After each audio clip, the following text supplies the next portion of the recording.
Chapter 14. The Impression of Increase. Whether you change your vocation or not, your actions for the present must be those pertaining to the business in which you are now engaged. You can get into the business you want by making constructive use of the business you are already established in, by doing your daily work in a certain way. And insofar as your business consists in dealing with other men, whether personally or by letter, the key thought of all your efforts must be to convey to their minds the impression of increase. Increase is what all men and all women are seeking. It is the urge of the formless intelligence within them, seeking fuller expression. The desire for increase is inherent in all nature. It is the fundamental impulse of the universe. All human activities are based on the desire for increase. People are seeking more food, more clothes, better shelter, more luxury, more beauty, more knowledge, more pleasure, increase in something, more life. Every living thing is under this necessity for continuous advancement. Where increase of life ceases, dissolution and death set in at once.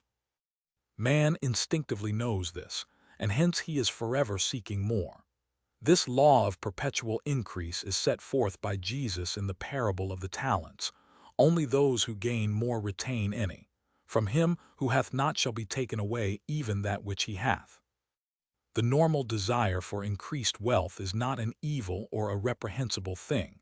It is simply the desire for more abundant life. It is aspiration. And because it is the deepest instinct of their natures, all men and women are attracted to him who can give them more of the means of life. In following the certain way as described in the foregoing pages, you are getting continuous increase for yourself, and you are giving it to all with whom you deal. You are a creative center, from which increase is given off to all. Be sure of this, and convey assurance of the fact to every man, woman, and child with whom you come in contact. No matter how small the transaction, even if it be only the selling of a stick of candy to a little child, put into it the thought of increase, and make sure that the customer is impressed with the thought. Convey the impression of advancement with everything you do, so that all people shall receive the impression that you are an advancing man, and that you advance all who deal with you. Even to the people whom you meet in a social way, without any thought of business, and to whom you do not try to sell anything, give the thought of increase. You can convey this impression by holding the unshakable faith that you, yourself, are in the way of increase, and by letting this faith inspire, fill, and permeate every action. Do everything that you do in the firm conviction that you are an advancing personality, and that you are giving advancement to everybody. Feel that you are getting rich, and that in so doing you are making others rich, and conferring benefits on all. Do not boast or brag of your success, or talk about it unnecessarily. True faith is never boastful. Wherever you find a boastful person, you find one who is secretly doubtful and afraid. Simply feel the faith, and let it work out in every transaction. Let every act and tone and look express the quiet assurance that you are getting rich, that you are already rich. Words will not be necessary to communicate this feeling to others. They will feel the sense of increase when in your presence and will be attracted to you again. You must so impress others that they will feel that in associating with you they will get increase for themselves. See that you give them a use value greater than the cash value you are taking from them. Take an honest pride in doing this and let everybody know it, and you will have no lack of customers. People will go where they are given increase, and the Supreme, which desires increase in all and which knows all, will move toward you men and women who have never heard of you. Your business will increase rapidly, and you will be surprised at the unexpected benefits which will come to you. You will be able from day to make larger combinations, secure greater advantages, and to go on into a more congenial vocation if you desire to do so. But in doing all this, you must never lose sight of your vision of what you want, or your faith and purpose to get what you want. Let me here give you another word of caution in regard to motives. Beware of the insidious temptation to seek for power over other men. Nothing is so pleasant to the unformed or partially developed mind as the exercise of power or dominion over others.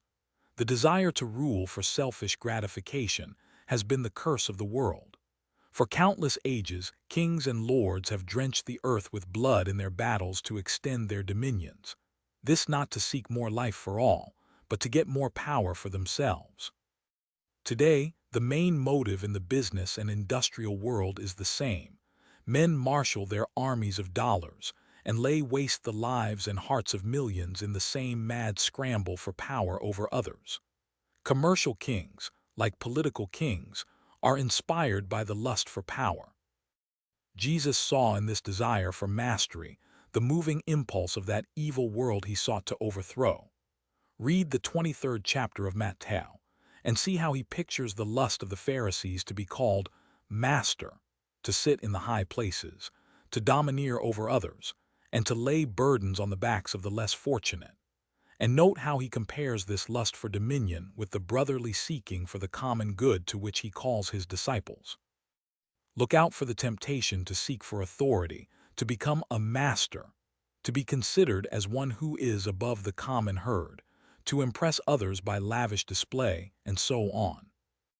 The mind that seeks for mastery over others is the competitive mind, and the competitive mind is not the creative one.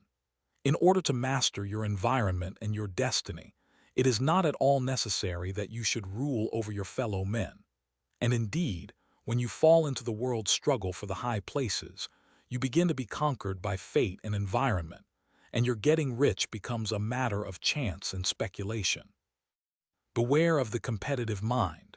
No better statement of the principle of creative action can be formulated than the favorite declaration of the late Golden Rule Jones of Toledo.